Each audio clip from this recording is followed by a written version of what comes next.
የተወደዳችሁ ኢትዮጵያውያን ቀደም ሲል አሁን ባህር ኃይል አቋቁመናል የሚሉት አብይ አህመድ የሚያሰባስባቸው ግለሰቦች አቋቁመናል ብለው ዩኒፎርም ይለብሳሉ። ዩኒፎርሙም የባህር ኃይል አይደለም ፈርስት ኦፍ ኦል። ሆኖም ግን እዚህ ላይ በፎቶግራፋቸውን የምታዩት ክቡር ኮማንደር ተስፋዬ ታደሰ የቀድሞ የኢትዮጵያ ባህር ኃይል በኖርደርን ናቫል ኮማንድ የቴክኒክ ኃላፊ የነበሩ በምጽዋ ባህር ኃይል መደብ ማለት ነው። በጣም የተማሩ ናቸው።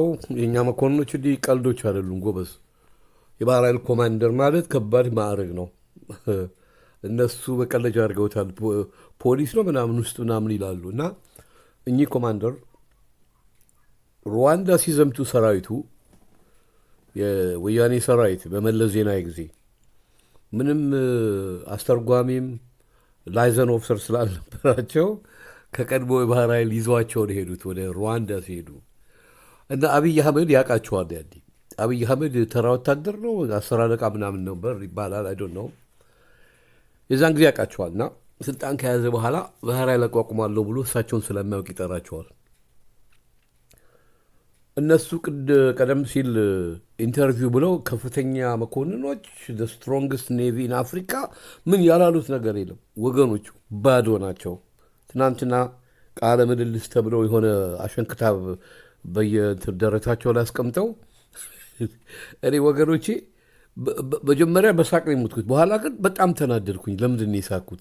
እነዚህ ሰዎች እኮ በሀገር እየቀለዱ ነው ብዬ ነው። ኮማንደር ታደሰ አብይ አህመድ ጠርቷቸው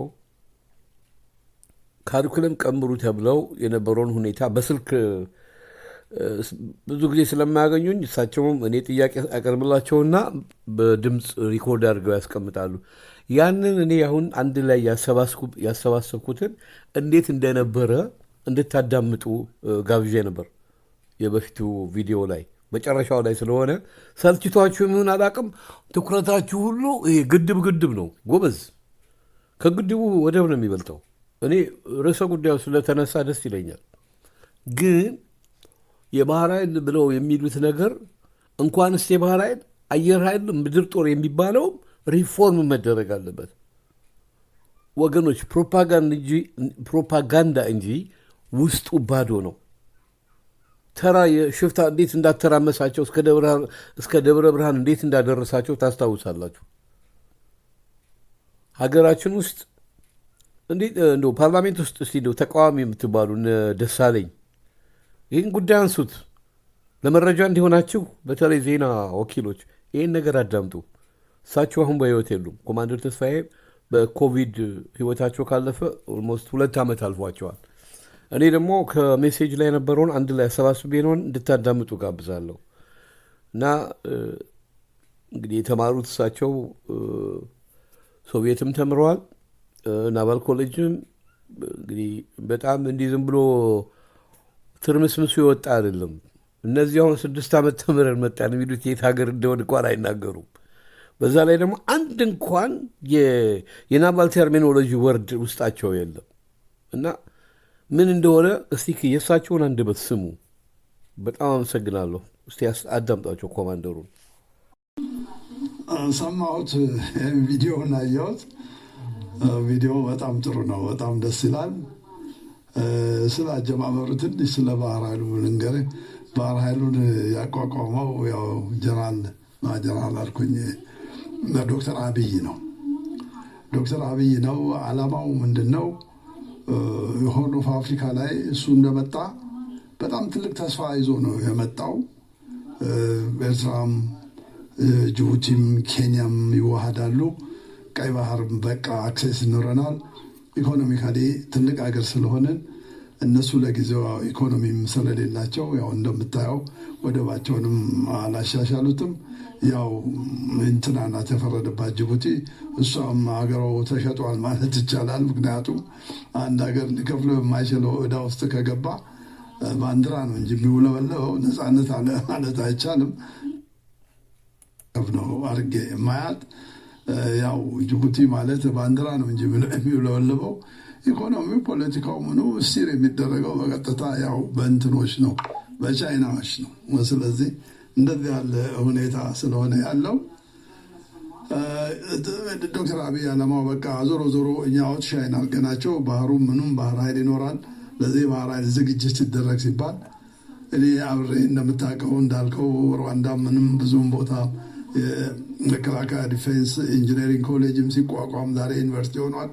እሱ ሁሉ ተሳትፌ ስለነበረ ያውቁ ስለነበረ እኔን ጠሩኝ። ሰው ይሆናል የሚል ጥራ አሉኝ። ያው ያሉትን ሲኒየር ኦፊሰሮች ለጊዜው ይጠቅማሉ አክቲቭሊ ይሰራሉ ብዬ ያልኳቸውን ኮሞዶር ጥላሁን፣ ካፕቴን መርሻ፣ ኮሞዶር መስፍን ኮሞዶር መስፍን እንደምታውቀው ብዙ ጊዜ ባህር ላይ ማልሰራም፣ ግን በፋይናንስ በማኔጅመንት አንዳንድ ነገር ይረዳናል በምን ነበር ያስገባ ነው። እግሩን ስለሚያመው እሱ ብዙም አልቀጠለበትም፣ ወደዛው ትቶታል። ለጊዜው ያለነው ሶስታችን ነው። ማዕረጉን አስመልክቶ ታስታውስ እንደሆነ የመን ነበር ጦርነት ነበረ፣ መንግስት ለውጥ ተደረገና ወደፊት ምናልባት የመርከብ መግዛት የምናምን ሁኔታ በሚመጣበት ጊዜ ያው ማጠፊያው ሲያጥራቸው የጠሩን እንደሆነ እንጂ በተረፈ ለጊዜው እነሱ ያው ውጭ ሲሄዱ ራሳቸው ይሄዳሉ። ደርሰው ሲመለሱ ምን አያችሁ ብለው ስንላቸው ምንም ይሄን ያህል እኔ ኢምፕሬሲቭ የሆነ ነገር የሰጡን የነገሩን ነገር የለም። ፈረንሳይ ብቻ በመርከብ ወስደዋቸዋል። አዛዡ ምክትል አዛዡ ኮሞዶር አለ። ሁለቱ አብረው ሄደው በቃ ማዕበል ጊዜ ነበር፣ በሙንሱን ላይ ነው የሄዱት። በክረምት ነው የዛሬ ዓመት ገደማ እና በጣም ትንሽ አነቃንቋቸው ስለ ባህር ምንነት ምናምን ትንሽ አውቀው መጥተዋል። የተረፈ ጊዜ ስራ ጉዳይ እያሉ ዌስት አፍሪካም ሄደዋል፣ እንትንም ሄደዋል። ተመልሶ ሲመጡ ግን የሚያመጡት ሪፖርት ምንም ይህን ያህል ፍሬ ያለው ነገር አይቼበትም አላቅም። ከነሱ ምንም ኤክስፔክት አላረግም። ያው ማዋቀሩን እንዳለው ጨርሰንላቸዋል። ኦርጋናይዝ አድርገናል። ሄድኳርተርሱ ባህር ኃይልን በሚመስል መልኩ አቋቁመንላቸዋል።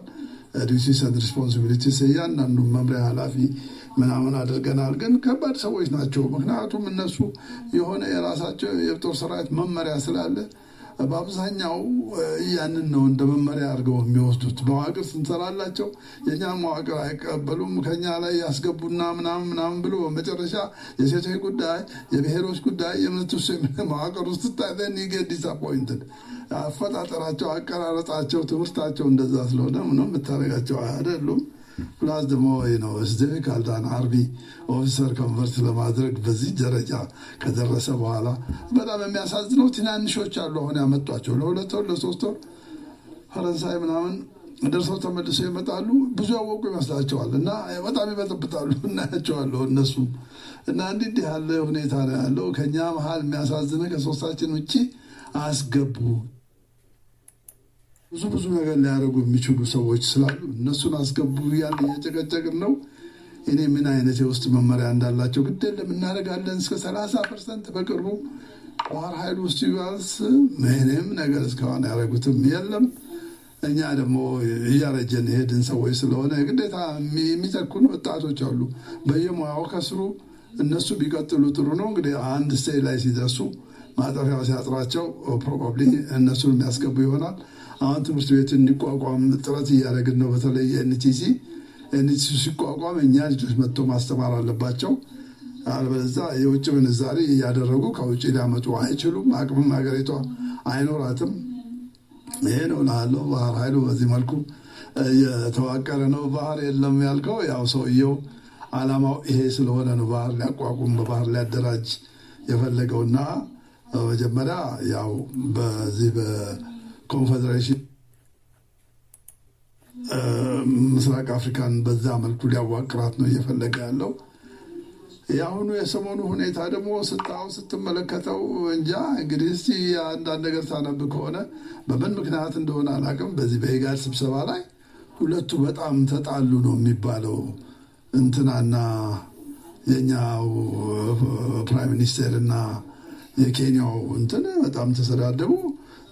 ማይሆን አባባል ተባባሉ ብሎ በዚህ በአንድ የሆነ እንትን የሚያወጡት አንድ ዌብሳይት አለ። በዛ ላይ ነው ያየሁት እና ብቻ እንደው ባጭሩ ጥሩ አይደለም የምስራቅ አፍሪካ ሁኔታ። ኬንያና እንትን ጥል ናቸው። አሁን ደግሞ መሪዎቹ ከተጣሉ ኢትዮጵያና ኬንያ የምንጣላ ከሆነ ያው እኛና ኤርትራ ልንቀር ነው ማለት ነው። ሌላው መቼም በነዛ አይነት ሁኔታ ነው ያለው። እንትኑ ሁኔታ ጥሩ አይደለም። ሱዳንና ኢትዮጵያም ደግሞ ያው ጦርነት እንትን ብሎ 40 ኪሎ ሜትር ገብታለች ነው